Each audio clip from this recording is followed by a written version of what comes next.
dari kita sih mempunyai ini dulu.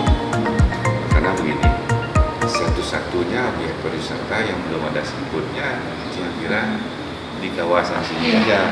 Oke. Nah, dari sana yang berawal untuk mencoba, tapi tanggapan dari masyarakat sini ya Termasuk masuk karena bagus. beberapa dari karyawan di sini adalah orang yang utama kan sebetulnya yang lokalan di sini. Iya. Yang diutamakan lebih karena lokalannya dulu, lebih karena itu sendiri.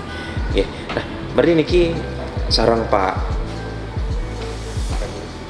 Gung Halid, iya niki sarang Pak Koming, Pak Wayan. Berarti niki saudara tapi rekan. Riki rekan kerja. Oke.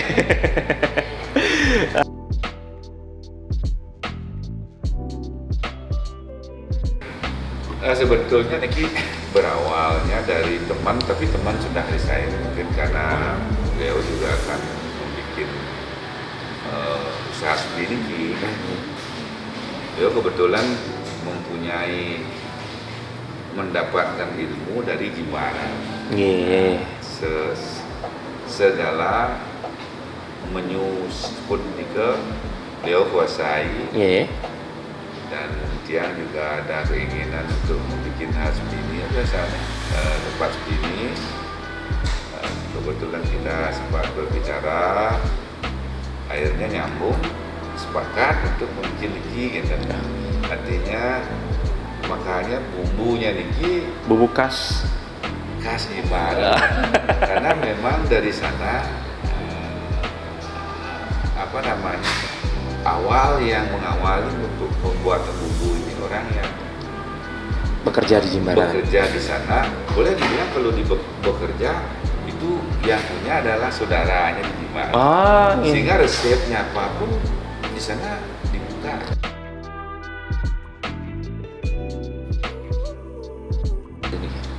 Tahunnya terus 4 bulan. Tempatnya tanggal 22 Mei. 22 Mei 2024. Iya. Masih muda sekali. Ya, karena kita kebetulan juga bergerak di bidang entertain ya. Jadi Gung Halid Semara Niki juga dulu seorang seniman Seniman apa dulu lagi? pencipta lagu Bali. Oke. Penyanyi juga. Salah satunya yang naik daun apa lagi? Beliau juga menciptakan lagu kan, lagu Losari. Jadi beliau memang awalnya memang di dunia seniman, entertainnya. Dunia entertain. Itu juga Pak Wayan Termudi seorang penyanyi juga. Nah, Rekaman juga. Kebetulan juga Tiang juga pemain musik. Jadi kita awalnya kumpul seperti pertanyaannya Bapak tadi, kita berawalnya dari kumpul sesama pemain band entertain gitu. Jadi ingin membuka usaha atas idenya Haji juga. Ya, kita buka di bulan Mei tanggal 22 2024. Nah, tapi kalau untuk dunia entertain ini sendiri, apakah masih digeluti sampai sekarang nih ya? Masih. Kebetulan juga seperti yang Bapak dan Ibu lihat di belakang di outdoor. Nah, ada sound system. Ya, ada sound system juga. Kita setiap Sabtu mengadakan juga live music. Berarti Pak Wayan yang awal itu kita mengundang juga untuk promosinya. Awal untuk promosi itu kita undang teman-teman artis Bali. Oke, ya benar-benar. Untuk mengadakan launching album di sini, untuk meeting gitu. Jadi setiap Sabtu juga kita adakan live music. Teman-teman penyanyi, artis-artis itu datang ke sini juga. Itu sebagai awal promosi. Juga. Awal terciptanya di sini. Iya, apakah karena melihat ada potensi, peluang atau gimana nih? Ya, dua-duanya. Karena satu sisi ingin yang tambahkan, karena ini kan objek pariwisata. Betul. Objek pariwisata yang lumayan dikenal di pariwisata kan. Mas Ubud siapa yang nggak tahu? Betul. Tapi yang kita ketahui Mas Ubud ini kan lebih ke arah lukisan, ada patung ukirannya, landscape-nya juga. Jadi karena untuk kita mengapa kita di kuliner, jadi ada satu pertanyaan, kenapa kan itu ya? Pasti. Ya karena di sini kenapa kita pilih seafood di sini seperti yang Haji bilang tadi itu seafood di sini belum ada lah yang dikenal. Betul. Kalau ingin orang makan seafood, ya satu-satunya jalan ya harus ke Jimbaran. Yang paling dekat Serangan. Jadi untuk akses sana tuh lumayan jauh, macet. Kita di sini menyediakan alternatif pilihan untuk ya tidak jauh-jauh ke Jimbaran. Betul.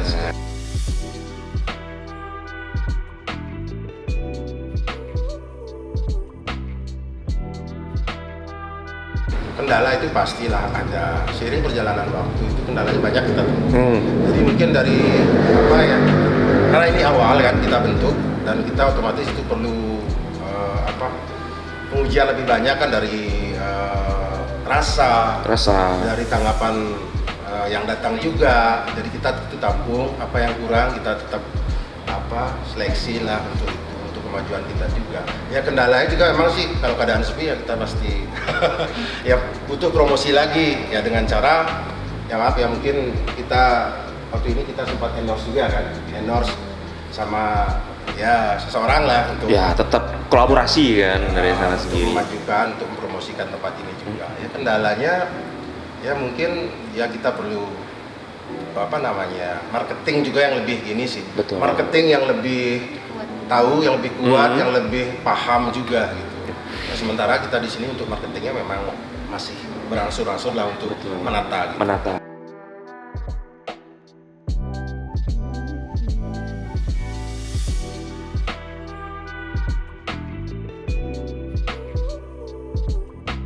Mungkin kita akan bedakan di sini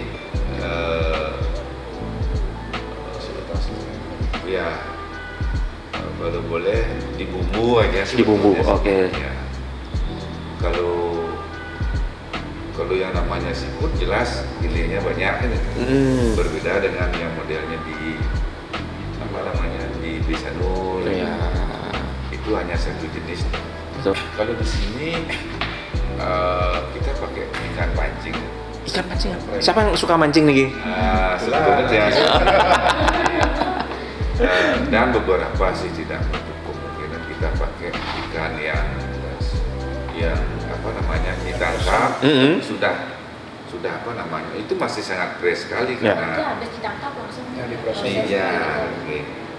Iya, yang pancingan itu pun sama, kita potong, kita masukkan ke plastik,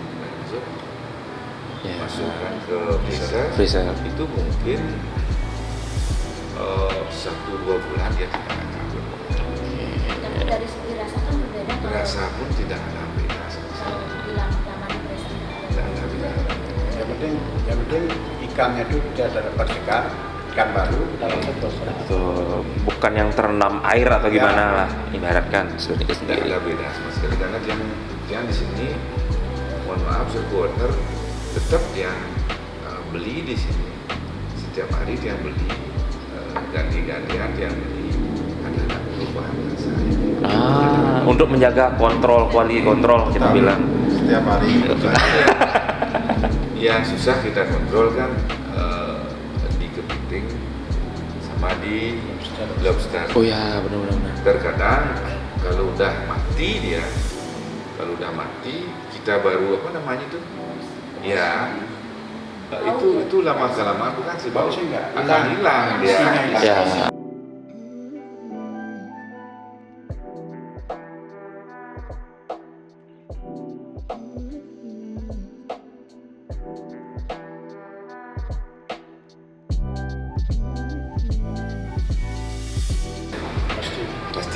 Pasti diganti.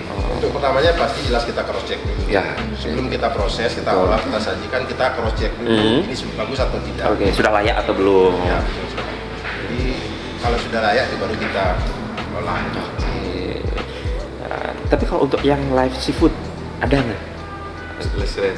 Live seafood yang masih hidup, yang karena mereka kan saya mau beli yang live seafood. Nah, sementara kita di sini dulu. Ya, karena masih awal belum berani terlalu banyak Di kesana. samping itu karena kita di sini terlalu itu mungkin yang bisa menjalankan itu mungkin yang kerja pantai. Kalau kita jauh di sini kayaknya susah. Ya. Dulu sih ada kepikiran ke sana tapi terbentur nih ada masalahnya kita jauh dari pantai. Iya. Iya. Karena jarak lagi Ya. ibaratnya.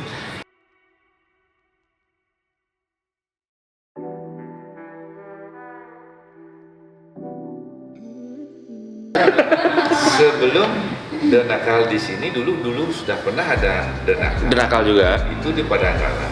Yang sebelah mananya? Halo. Jembatan pertama Adibati itu. Ya, ada batik. Di timurnya Adibati Ada di Alis. Kerving. Oh ya. Ya selain bisnis ini kan juga ada shop lah untuk jual Ya. batu-batu. Batu alam. Nah di sana dulu kenapa kita namakan The Nakal? Nakal itu di sana singkatan dari nasi sele kaku lindung. Nasi sele kulindung. Nah Itu tapi di- sekarang kan jualan ikan seafood. Nah, sekarang kita jualan seafood, kita rubah nakal itu tidak nasi sele kaku lindung lagi, tapi enak dan halal.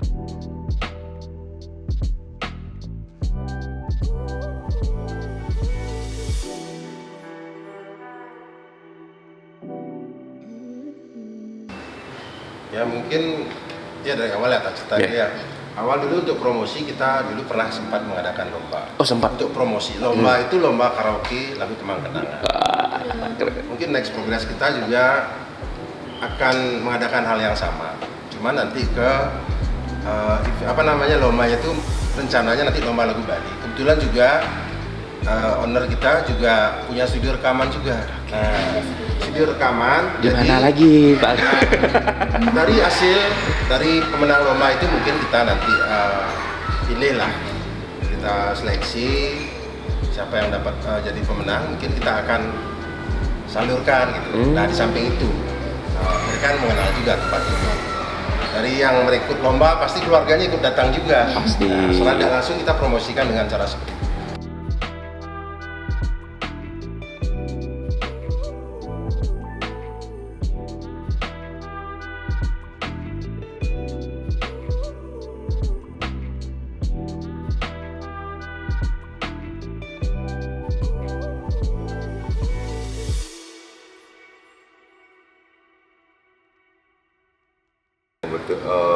Kebetulan di sini kendala kami bergerak di bidang kuliner seperti ini, kendala yang pasti dan yang boleh dibilang paling menjijikkan adalah masalah sampah. Sampah. Karena di mana-mana dia mungkin sudah berbincang, dia sudah tidak asing di telinga lagi ini masalah sampah. Di sini juga kita punya sih langganan sampah, tapi tidak bisa mereka ngambil tepat waktu. Itu kendalanya di mana kita juga tidak tahu. Dan kita menjual makanan pengaruhnya ke bau dia. Itu yang kendala yang paling kami mudah-mudahan ini didengar dan bisa diantisipasi untuk menanggulangi masalah sampah. Karena kita apapun alasnya dan dimanapun siapapun yang namanya perusahaan kuliner ini pasti yang diutamakan adalah kebersihan kan. Nah kalau udah sampah menumpuk seperti sekarang ini, ya itu belum bisa dikatakan bersih. Karena yang jelas mungkin bisa kita sembunyikan biar tidak terlihat kotor, baunya kita tidak akan bisa menanggung.